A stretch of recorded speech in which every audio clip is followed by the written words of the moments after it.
रूस की बमबारी से यूक्रेन के शहरों में किस तरह से जगह जगह तबाही का मंजर दिखाई दे रहा है। ताजा वीडियो इरपिन शहर से सामने आया, जहां हर तरफ आपको सिर्फ और सिर्फ महातबाही, महाबर्बादी और ये मलबा नजर आएगा। ये मलबे का वो ढेर है जो कि बताने के लिए काफी है कि किस तरह से यूक्रेन के कई समृद्ध शहर अब पूरी तरह से बर्बाद हो चुके हैं। पूरे शहर में बमबारी की वजह से जगह जगह इमारतों में आग की ये लपटें दिखाई दे रही होंगी और धुएं का गुब्बार दूर से ही देखा जा सकता है। तो वहीं रूस के हमले की वजह से पूरा शहर वीरान नजर आ रहा है। जिंदगियां यहां पर किस तरह से इस आग की लपटों में जलने के लिए मजबूर हो चुकी है, उनका भविष्य किस तरह से राख हो चुका है, यह तस्वीर इसकी तस्दीक करती हुई दिखाई देती है। और यूक्रेन में रूस लगातार भारी बमबारी कर रहा है। खार्किव का जिक्र करें तो रूस ने यूक्रेन के सैन्य ठिकानों को पूरी तरह से तबाह करने का दावा किया है। रूस ने अपने लड़ाकू हेलीकॉप्टर Mi-28 UB से सैन्य ठिकाने को निशाना बनाया, जिसके बाद सैन्य ठिकाने से आग की लपटें आप देखिए किस तरह से दिखाई दे रही है और पूरा इलाका धुआं धुआं नजर आ रहा है। ये तस्वीर जो इस वक्त आप देख रहे हैं वो बता रही है यूक्रेन की मौजूदा हालत। आज महायुद्ध का 30वां दिन है। सोचिए 30 दिन यहां पर महायुद्ध को हो चुके हैं और हर बढ़ते दिन के साथ में सिर्फ और सिर्फ बर्बादी का ही मंजर अब तक सामने आया है। रूस ने अपने हमलों में कई गुना तेजी यहां पर शुरू कर दी है। कई गुना तेजी से रूस आगे बढ़ता हुआ नजर आ रहा है। हालांकि यूक्रेन अपनी तरफ से दावे कर रहा है कि वो किस तरह से रूसी सैन्य ताकत को भारी नुकसान पहुंचा रहा है, तो वहीं रूस भी कई वीडियो के जरिए यह अब तक बता चुका है कि वो यूक्रेन को पूरी तरह से बर्बाद कर देगा, पूरी तरह से अपने कब्जे में ले लेगा अगर उसकी बात यहां पर नहीं मानी गई। इस वक्त की बड़ी खबर महायुद्ध ब्रेकिंग के जरिए आप तक पहुंचाने जा रहे हैं। जानकारी आप तक पहुंचा दें कि रूस यूक्रेन पर केमिकल हथियारों का इस्तेमाल कर रहा है। रूस पर ज़ेलेंस्की का यह सबसे बड़ा आरोप, रूस रासायनिक हथियार भी छोड़ेगा, यानी कि इस हमले में रूस जो है वो रासायनिक हथियारों का इस्तेमाल कर सकता है। और ये आरोप सीधे तौर पर यूक्रेन के राष्ट्रपति ज़ेलेंस्की की तरफ से लगाया गया है। उनका साफ तौर पर कहना है कि रूस उनके नागरिकों के खिलाफ फास्फोरस बॉम्ब का इस्तेमाल कर रहा है। ये एक तरह का केमिकल होता है जिसका कोई रंग नहीं होता है। ये आज गंभीर खतरा है। साथ ही कहा कि रूस यूक्रेन के रासायनिक हथियारों का इस्तेमाल करेगा। ज़ेलेंस्की ने वर्चुअल माध्यम से G7 शिखर सम्मेलन में यह बात कही। ज़ेलेंस्की ने रूस के साथ व्यापार पर पूर्ण प्रतिबंध की अपील भी की और साथ ही चेतावनी दी कि यूक्रेन पर युद्ध की वजह से वैश्विक खाद्य संकट पैदा होगा। तो किस तरह से भविष्य और ज्यादा खतरे में नजर आ रहा है, इसका जिक्र करते हुए यूक्रेन के राष्ट्रपति ज़ेलेंस्की नजर आए हैं। रासायनिक हथियार एक सबसे गंभीर और सबसे ज्यादा चोट पहुंचाने वाला एक ऐसा हथियार जिसका इस्तेमाल अपने आप में बताने के लिए काफी है कि किस तरह से यूक्रेन को और भारी नुकसान यहां पर पहुंचा सकता है। और अब आपको बताते हैं कि रूस के पास आखिर कितने रासायनिक हथियार है जिसका जिक्र यहां पर किया जा रहा है। इसे समझ लेना, जान लेना बेहद जरूरी हो जाता है। रूस के पास सोवियत काल के रासायनिक हथियार मौजूद है। 50,000 मीट्रिक टन तक हथियार का अंदेशा यहां पर जताया गया है। रूस के पास सरीन गैस भी मौजूद है। सीरिया में इस्तेमाल करने का आरोप रूस पर लगा कि इस गैस का इस्तेमाल रूस ने सीरिया पर किया था। तो सोचिए अगर इसका इस्तेमाल यहां पर किया गया तो कितना ज्यादा खतरनाक यूक्रेन के लिए होगा। इस बीच महायुद्ध ब्रेकिंग के जरिए आप तक पहुंचा रहे हैं। रासायनिक हथियार को लेकर अमेरिका का रवैया बेहद सख्ती से सामने आया है। रूस के खिलाफ ये सख्ती यहां पर देखिए अमेरिका की किस तरह से नजर आ रही है। अमेरिकी राष्ट्रपति जो बाइडेन ने कहा कि अगर रूस यूक्रेन में रासायनिक हथियार का इस्तेमाल करेगा तो नेटो इसका जवाब देगा। बाइडेन ने नेटो शिखर सम्मेलन में कहा कि हमले के ऊपर जवाबी कार्रवाई निर्भर करेगी। वहीं राष्ट्रपति जो बाइडेन का कहना है कि वो रूस को G20 से बाहर का रास्ता दिखाना चाहते हैं, बाहर यहां पर करना चाहते हैं। रूस कई देशों का प्रतिबंध इस वक्त झेल रहा है, पीछे चलने को तैयार नहीं है, लेकिन अब G20 से बाहर करने की बात भी यहां पर की जा रही है। और अब आपको बताते हैं कि रासायनिक हथियार जिसका जिक्र हम बार बार कर रहे हैं, आखिर वो होते क्या हैं। देखिए ये गैस या तरल रूप में होते हैं। जहरीली गैस का इस्तेमाल रासायनिक हथियारों में किया जाता है जो कि बेहद तेजी से फैलते हैं। कुछ ही मिनटों में हजारों जिंदगियां ये मौत की आगोश में पहुंचाने की ताकत रखते हैं। पृथ्वी का जिक्र करें, अगर रासायनिक हथियारों का इस्तेमाल होता है तो कई बार जिंदगी यहां पर खत्म कर सकते हैं। तो पूर्वी यूक्रेन में रूस का एक बड़ा झटका लगने की खबर सामने आ रही है। यूक्रेन की फौज ने दरअसल दावा किया कि बर्डियांस्क नाम के शहर को रूस के कब्जे से छुड़ा लिया गया। बर्डियांस्क अज़ोव सागर के किनारे बसा एक छोटा सा शहर है जिस पर रूस की फौज ने फरवरी में ही कब्जा कर लिया था। लेकिन अब यूक्रेन ने एक बड़ा हमला किया और रूस के जहाज के खात्मे का ऐलान कर दिया। यूक्रेन के दावे के साथ बर्डियांस्क से कुछ हैरान करने वाले वीडियो भी सामने आए। रूस का एक जहाज आग की लपटों में घिरा नजर आया। जहाज में बार बार धमाकों की आवाज सुनाई देती रही। जहाज इतना बड़ा था कि कई किलोमीटर दूर से भी धुआं उठता हुआ दिखने लगा। माना जा रहा है कि यूक्रेन की सेना ने जहाज पर मिसाइल से हमला किया, जिसमें रूस के सैनिकों को संभलने तक का मौका नहीं मिला। आसमान में उठता आग का बवंडर और उसके ऊपर काले धुएं का गुब्बार हैरान करने वाला था। यूक्रेन की सेना ने अपने फेसबुक पेज पर इस हमले से जुड़ी जानकारियां भी डाली। दावा किया गया कि यूक्रेन की फौज ने बर्डियांस्क के तट पर रूस के जहाज को निशाना बनाया। माना जा रहा है कि इस हमले के बाद बर्डियांस्क पोर्ट पर एक बार फिर यूक्रेन का कब्जा हो गया। इस हमले से पहले ली गई रूस के जहाज की एक तस्वीर भी यूक्रेन की फौज ने जारी की, लेकिन रूस ने यूक्रेन की फौज के किसी भी दावे पर कुछ नहीं कहा। ना तो इन दावों को खारिज किया गया और ना ही इन पर मुहर लगाई। लेकिन खबर है कि रूस के कई सैनिकों को इस हमले में यूक्रेन ने ढेर कर दिया, जो पूर्वी यूक्रेन में रूस के लिए एक बहुत बड़ा झटका है, क्योंकि पूर्वी यूक्रेन में ये छोटा सा शहर रूस की घेरेबंदी को तोड़ने वाला है। क्योंकि पूर्वी यूक्रेन में डोनेस्क और लुहांस्क की वजह से पहले से रूस को बढ़त है।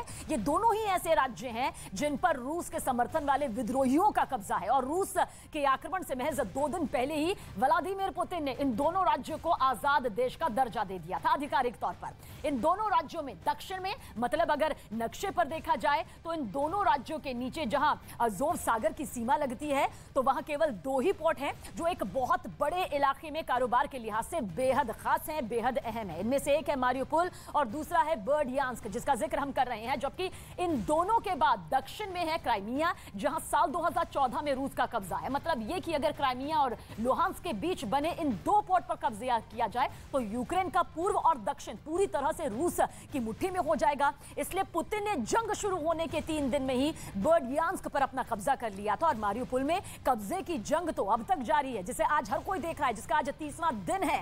बर्डियांस्क एक बहुत ही छोटा शहर है जिसकी जनसंख्या 1.25 लाख से भी कम है, लेकिन पोर्ट होने की वजह से इसकी अहमियत बहुत ही ज्यादा है।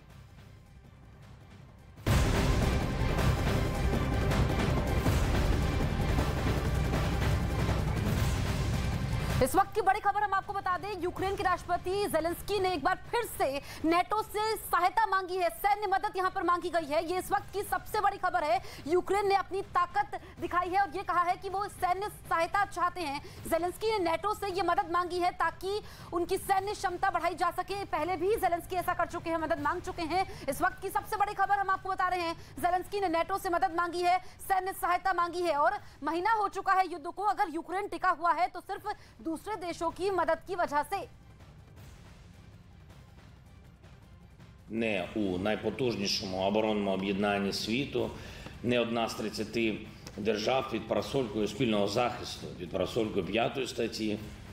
Ми таке відчуття, що ми у сірій зоні між Заходом і Росією, але захищаємо всі наші з вами спільні цінності. І ми світлі люди. І захищаємо всі ці цінності вже місяць. Місяць героїчного опору, місяць. और उधर यूक्रेन ने दावा किया है कि उसके लड़ाकू विमानों ने रूसी सैनिकों पर बमबारी की। यूक्रेन की तरफ से इन हमलों से जुड़ा एक वीडियो भी जारी किया गया, जिसमें दिखा कि रूसी सेना की गाड़ियों पर आसमान से एक के बाद एक कई बम गिराए गए, जिसकी वजह से वहां कई धमाके हुए। इन धमाकों के बाद तेज रोशनी के साथ धुएं का गुब्बार उठता दिखाई दिया। दावा है कि रूसी सेना के काफिले को निशाना बनाया गया और इन हमलों में कई सैनिक मारे गए। हालांकि ये पता नहीं चल पाया कि यूक्रेन की सेना ने किस जगह ये कार्रवाई की। जबकि 1 महीने से रूस के साथ जंग लड़ रहे यूक्रेन में लोग खाने और पीने के पानी के लिए तड़प रहे हैं। बेबसी के हालात नजर आ रहे हैं। सबसे खराब हालात वहां के मारियुपोल शहर में हैं। डिटेल से आपको बताते हैं, जिसे रूस की सेना ने जंग शुरू होने के बाद से ही घेरा हुआ है। मारियुपोल से बचकर निकली एक 27 साल की लड़की ने दावा किया कि उसकी आंखों के सामने ही प्यास की वजह से 3 बच्चों की दर्दनाक मौत हो गई। और यही नहीं, विक्टोरिया नाम की उस लड़की ने बताया कि वहां लोगों के पास अब खाने के लिए भी कुछ नहीं बचा, क्योंकि रूस की सेना ने शहर में पानी, खाना, दवाई, बिजली और गैस की सप्लाई रोक दी है। विक्टोरिया के मुताबिक जान बचाने के लिए बंकरों में छिपे लोग अब भूखे मरने की कगार पर हैं। असल में मारियुपोल ही यूक्रेन का वो शहर है जिसने रूस के हमलों की सबसे ज्यादा मार झेली। महातबाही की कई तस्वीरें अब तक सामने आई और वहां के डिप्टी मेयर के मुताबिक रूसी हमले ने मारियुपोल शहर के 90% हिस्से को पूरी तरह से तबाह कर दिया है। और एक और बड़ी खबर की तरफ रुख करेंगे। महायुद्ध ब्रेकिंग के जरिए जानकारी आप तक पहुंचा दें कि यूक्रेन में जंग जो है वो और भी ज्यादा बढ़ गई है। लेकिन इस बीच बेल्जियम में हुई नेटो देशों की बैठक में यूक्रेन को रूस से लड़ने के लिए ऐसे हथियार देने का फैसला किया गया जो केमिकल और परमाणु हमला होने पर उसकी सुरक्षा करे। यह जानकारी नेटो के महासचिव ने दी। उन्होंने बताया कि यूरोप के देश रूस के हमलों से लड़ने के लिए यूक्रेन को यह हथियार देंगे क्योंकि रूस की धमकियों से लग रहा है कि वो यूक्रेन में जीत के लिए केमिकल, जैविक और परमाणु हथियार का इस्तेमाल कर सकता है। यही नहीं, अमेरिका और नेटो के दूसरे देश यूक्रेन में एंटी शिप मिसाइल भेजने की भी तैयारी कर रहे हैं। इस बारे में इसलिए सोचा जा रहा है क्योंकि रूस ने कीव के पास ब्लैक सी पर हमला किया। इसके अलावा अमेरिका यूक्रेन को एयर डिफेंस सिस्टम भी देने का मन बना रहा है। वैसे अमेरिका पहले ही यूक्रेन को 8,000 करोड़ का पैकेज देने की बात कह चुका है, जिसमें आर्थिक मदद के अलावा हथियार भी शामिल हैं और ये बेहद खतरनाक हथियार शामिल किए गए हैं। कहा जा रहा है कि यूक्रेन के सैनिकों की अमेरिका के हथियार बड़ी मदद यहां पर कर रहे हैं, जिसकी वजह से वो अब तक इस महायुद्ध में टिके हुए हैं, जो उनकी ताकत को बढ़ाता हुआ नजर भी आता है। Allies agreed to supply equipment to help Ukraine protect against chemical, biological, radiological and nuclear threats. This could include detection equipment, protection and medical support, as well as training for decontamination and crisis management. तो आज युद्ध का 30वां दिन है और युद्ध के 30वें दिन भी रूस ने यूक्रेन के खिलाफ मिसाइलों का इस्तेमाल कर दिया है। ये और तेज हमला हो चुका है। रूस के रक्षा मंत्रालय ने इससे जुड़ा एक वीडियो भी जारी किया, जिसमें रूस की ओर से यूक्रेन पर बेस्टियन कोस्टल मिसाइल सिस्टम से हमला होता दिखा। महज 20 सेकंड में एक के बाद एक 3 बेस्टियन मिसाइलें यूक्रेन पर दागी गईं। लॉन्च पैड से निकली मिसाइलें पहले हवा में काफी ऊंचाई तक गईं और फिर टारगेट की ओर रुख करते हुए आगे निकल गईं। ये तीनों मिसाइलें यूक्रेन के सैन्य ठिकानों को तबाह करने के लिए दागी गईं। रूस की ओर से दावा किया गया कि यूक्रेन के जिन ठिकानों को टारगेट किया गया, वहां पर यूक्रेन की सेना ने पश्चिमी देशों से आए हथियार और गोला बारूद छिपा रखे थे।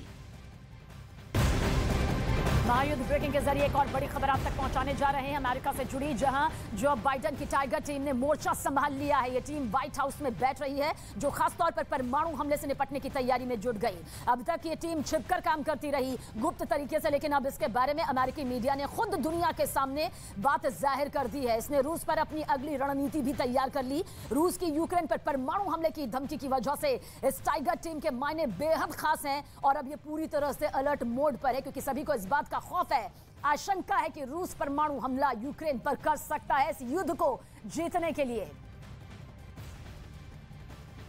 और इस बीच क्या कुछ खबर सामने आ रही है, ये भी आपको बताते हैं। साथ ही साथ ये टाइगर टीम आखिर है क्या? दरअसल यूक्रेन हमले के 4 दिन बाद ही 28 फरवरी को ये बना दी गई थी। यूक्रेन संकट पर नजर रखने और इसी से निपटने के लिए ये टीम हफ्ते में 3 बार बैठक करती है। और यही नहीं, टीम इस बात पर भी नजर रख रही है कि क्या मोल्दोवा और जॉर्जिया समेत दूसरे देशों को भी रूस इस युद्ध में खींच सकता है। अगर ऐसा होता है तो यूरोप के देशों को शरणार्थियों की समस्या का सामना करना पड़ेगा, जिससे निपटने के लिए भी इस टीम ने नीति बना ली है और ये बेहद सख्त नीति है, जिसकी हफ्ते में 3 बार बैठक भी यहां पर की जाती है।